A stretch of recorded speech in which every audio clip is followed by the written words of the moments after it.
Hi, everybody. Here we are again at Conversations with the Soul in Northern Illinois, snowy Northern Illinois. We're preparing for a snowstorm that's going to come later today. So tomorrow morning, you may see a nice, 10 inches of snow, even more on the ground. It gets really pretty out here for a while and feels super rustic. I love it. I've been watching all the tracks coming up to the window. And hi, Kathy. Good to see you. I've been watching all the, mouse tracks and rabbit tracks. Hi, Laura. Haven't seen you in a long time. Rabbit tracks and possum and raccoon and, squirrels. Everybody's been out and about. And that's one of the most fun things for me to do is to see all the tracks. And I love nature, as most people do. I mean, it sounds like a silly thing to say, but I used to run a nature center, and I used to manage thousands of acres of natural areas, woods and prairies and fens, and it was just beautiful. I just loved it, and so I have a real affinity for the interconnectedness of everything that's in nature. And it gives me a great sense of peace, which is why I had to live out here in the middle of nowhere, far, far away. Hi, Teresa. Good to see you. So today's topic, I was laying in bed this morning and feeling things. And maybe you don't know this about me yet, but I'm usually aware somewhere in my body of every thought that I think. If I have a thought, I can feel where it is in my body. And this is true for everybody, whether they are aware of it or not. Every thought that they have is associated, is tied to some part of their body. Asian medicine's been working with this, of course, for thousands of years, where, every single acupressure point, almost every square inch of your body is connected to a thought, a feeling, a sense, a sound. It's connected. And so most people, they know, let's say if they hit their knee, that they have thoughts, but they don't realize that when they have a thought, it makes, it connects to a different part of their body. So this morning I was laying in bed and I realized that I had a felt sense in a different part of my abdomen than I'm used to, in a part of my belly that I'm like, this is interesting and weird. And so I decided to, look to see what it was about. So, hi, Mary Jane, good to see you. So since I spend 10 to 15 minutes every morning kind of, doing a self-reflection of my body and my mind and my thoughts, I was like, this is very unusual. I haven't felt this thing before, and I want to know what it is. I want to know what the thought is connected to it. And so I sat with it, and I came up with this new insight around something that's bothered me, for decades, because I think all of us have abandonment issues. So, I'll give a little story about this today. All of us have abandonment issues usually, somewhere along the line. And our thought processes tend to be like, oh no, they're leaving me. Oh no, they're going to be gone. And we kind of go into fight or flight. Instead of having this really great gold nugget of, you know what? Anybody can leave at any time for any reason. And they chose to stay for the amount of time that they did. They chose to stay, and maybe they've still stayed. Maybe they're still here, which is completely phenomenal. And that little nugget, which maybe some of you have, come across before in your life, is what that part of me was about. But if I hadn't gone and explored where that was and what that meant, and really dove into it, I wouldn't have had that magical insight about life, that little bit of peace that it brought me. So what many people say about me is that they think I'm a little bit of a masochist, because when I see something or feel something that makes me uncomfortable, I tend to move towards it rather than away from it. And I spent a lot of my life running, a lot of my life avoiding how I felt, because how I felt was so overwhelming and so hard and difficult. And as I kept cleaning things up, my curiosity started to get the better of me. I started to be more curious about what was going on, and the curiosity became bigger than my fear. And I became almost like Indiana Jones about the things that I was thinking and feeling, just passionate about finding out what it all meant. where it was connected and what it had to do with me. And that gave me a really great drive. And one of the things I discovered is, like Indiana Jones, hi Sherry, great to see you. Like Indiana Jones, I am here to explore the different parts of my psyche and of my body and of my life. That's what I'm here to do, me personally, is to find out and be an adventure. But most of us, when we have something uncomfortable, the first thing we want to do is go in the opposite direction because it's scary and it's hard and it doesn't feel good. Why would we want to go there? And that's what a lot of people miss, is when you go towards the thing that gives you a little bit of discomfort, especially if you do it before it's a big deal, before it, creates all this chaos that you now need to fix. If you go towards some of the things that make you uncomfortable and you look at them and you feel them, you're going to discover the real gold that's inside of them. Every feeling that we have has a nugget of wisdom and insight. And if we only stay with what's familiar to us, what's comfortable to us, then we don't become these superheroes with these powers and abilities and insight and understanding that we could have, that we're capable of having, because we kept running in the opposite direction or walking away or, putting up those blinders so we wouldn't look at it because it was scary and we didn't have any way to walk through it. We didn't have a path. So what I'd like to suggest to you is that when you feel something uncomfortable, you have a sense of curiosity. You have a sense of wonder about what it could be. And it's not that you go into your head. If you try to problem solve things in your head, your conscious mind is so small, it's only aware of a very tiny amount of what's really going on. Instead, the best way to explore that curiosity, hi Doug, is to go towards whatever you feel in your body. Move towards it and sit with it. And then let the answer, let the solution, let that jewel, come up to the surface. The best insights and the best miracles aren't necessarily easy to find. It's kind of like Frodo and, the dragon Smaug in Lord of the Rings. Our greatest jewels in our body and in our life are well protected by our nervous system and by fears and anxieties and things like that. But if you move towards it and you find a way around it, and you find a way through it, then you get this beautiful wisdom and peace, inner peace, that you cannot get any other way. I was talking to a friend of mine yesterday, and she was talking about how I was able to have all of these insights about how the world works, how I can look at someone and look past their behavior to what might really be going on, to what their motivation might be, what their point of view might be.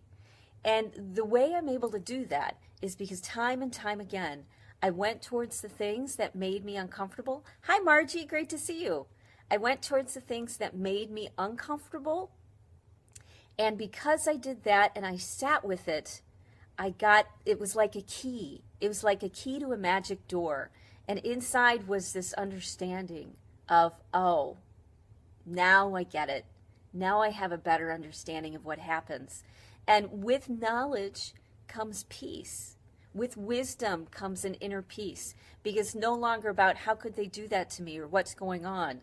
Now it's a bigger belief. It's a bigger idea. Oh, now I see it. It's something bigger than you that maybe you never thought to think before. Maybe you never thought to see. That's what this is about. So your homework assignment today is to do a little body scan and find anything. Hi, Kelly. Great to see you. And find anything that feels a little bit uncomfortable. And the best times to do this are when you're tired, when you're stressed, when you're irritated, when you're aggravated. That's the best time to do it, when you're most vulnerable, because that's when you're most in touch with how you really feel. That's when you're most in touch with your body. So you don't necessarily want to be in a place of strength and power in order to feel what's going on and gather these nuggets of gold. You don't want to be in a place of, as if you just had your caffeine and you can take on the world, because that takes away from your felt sense. The real wisdom and adventure of life comes when you let yourself be vulnerable and be present with that vulnerability. And that's why I choose every morning soon after I wake up, because that's when I'm most open to everything. That's when I'm most dehydrated and I'm hungry and I have to pee, and and I feel oversensitive and moody, and I just want to lay in bed a little bit longer. That's when we can see, feel, hear, and know things that we can't know any other time. It's like this this magic portal into ourselves, those times when we're most vulnerable and we feel most insecure and uncomfortable and overwhelmed. Those are the times that you get the insights and understandings that take you to the next level of being alive, the next level of communicating with people and creating something new, is when you move towards what makes you uneasy. Use your rationality here. I'm not saying, you steal a car. It's not what I'm saying. I'm saying if the thought comes up about stealing a car, go towards it. Feel what it is. What's the thought? What's the idea? And a lot of times, if you do that, you don't act on the things which that you feel compelled to do. You don't act on the things that are going to make your life a lot more difficult. Because when you're present with your thoughts and you're present with your feelings, then you don't feel, it dials down the stress just enough so that you don't feel pushed to do something that's not necessarily in your best interest. So if you have a habit of making bad choices, of doing things, of breaking the window and having to clean up the glass, of saying things that you don't want to say, or eating things, or moving in directions you don't want to do that. If you spend that little bit of time when you're vulnerable and listen to your thoughts and feelings and feel your body, then you're able to sidestep. You're able to avoid a lot of the things that have caused the craziness and the difficulty in your life, because you deal with them on a metaphysical level. You deal with them on an energetic level instead of needing to put it out there into the world. That's what they talk about. One of the things they talk about when they say energy. What they mean is when you deal with stuff on a nervous system and consciousness and cellular level of what you feel and think and sense, when you work with it there and then you don't have to unfold it in the rest of the world. Now, sometimes you'll get an insight, like I did this morning, that what is this? What's going on? And it was all around loss, losing something or losing people, or it could be losing myself. But that fear of, oh no, what's going to happen? That's what it was all around. And the thought that came up, as I said, was, oh, people can leave and they choose to stay. Isn't that amazing and wonderful? So that thought popped up, but then it was still, there's so many thoughts and feelings around that the thought ran away again, but you stay present with it, and you stay with it, and you start to anchor, and you start to strengthen that connection to that new thought. You don't let the new insight and wisdom run away from you into, another room or another place. Instead, you say, wow, I don't really believe this quite yet, but I want to believe it, and this feels interesting. So I'm going to keep thinking about it. I'm going to keep strengthening that neural connection. I'm going to stay present with it a little bit longer. And the longer you can stay with that thought, the more it will stick with you when you need it the most. So how would I need something like that the most? Well, when I'm in a scary situation where I'm about to lose somebody, or when I'm triggered thinking that somebody's walking away from me, or that I've done something that people won't like and they'll leave, or I'll lose something that matters to me, a friendship or a business partnership, or something in my life that I may lose. So when I'm in that place of fight or flight, oh no, that thought, because I spent that time strengthening it, that neural connection and that nervous system connection, being present with it, it means that more quickly that thought, that peaceful thought will come up of, wow, I'm really grateful for the fact that they've been here, that they've spent this time for me. And that will dial it down, that will calm it down. And instead of me behaving in some, way that will make the situation worse, now I can deal with it in a way that shapes it in the direction I want it to go. A great example is, let's say someone gets mad. And when someone gets mad at me, I kind of freak out because it triggers all of that loss stuff. But what happens is, because I've spent this time, someone gets mad, and soon after this thought surfaces that I've worked on of, oh yes, they may get mad and they may leave, but look at how long they've stayed, and isn't that wonderful? And that makes me feel peaceful. And then instead of me reacting to their anger and saying, well, fine, leave, I don't care, it doesn't matter to me. Hi, Michael, great to see you. Doesn't matter to me what you do, and we create this big fight. Or I disengage because I'm not going to deal with the drama. Instead of reacting in that way, I'm able to say, I wonder what's really going on. I'm able to stay in my rational mind, and I'm able to take control of the situation and shape it towards where I want it to go. So instead of a fight of, I'm right, no, I'm right, and going back and forth, it's like, okay, let's take this to another level. Let's direct this towards a peaceful resolution, because now I'm not in a reactionary place, because I remembered, oh yes, my peaceful thought, my wisdom that I had this morning. So as I said, your homework assignment today is to do a felt sense of your body, somewhere, sometime, especially when you're vulnerable or tired or stressed or whatever.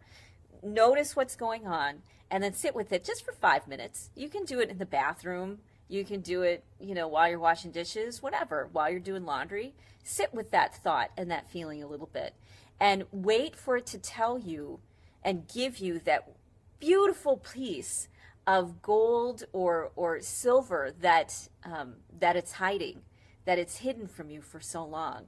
Wait for it, because if you wait for it, you are going to get this understanding about something that maybe has plagued you or you've struggled with for a long time. So don't run away from the things that you don't like. Instead, kind of creep towards it and tiptoe towards it, because just like Indiana Jones, there's something in there. Be curious, be open and interested, and from that curiosity about what it is, instead of judgment and anger, use that curiosity, and what it will do is it will open the door and give you something absolutely beautiful that you could not have gotten any other way, but going to the heart of it, going to the middle of it. That's how you get the real beauty in life, is when you connect to those things. So, okay, that's it for today. You've got your homework assignment. My 10-week coaching program closes Sunday night. If I've already talked to you and you've got questions, text me, email me, whatever. If you're already in the program and you've got questions, text, email me. I've been sending out emails to the women who are already in the program because it starts Monday. I'm so excited. And if you want more information, if you wonder what all this is, text, email me, and I'm happy to get back to you ASAP, because this is going to be a really wonderful adventure. And I'm looking forward to everybody that's joining me on it. We're going to have so much fun, okay? So, have a great day. Enjoy the snow. Stay safe. And I'll talk to you later. Bye.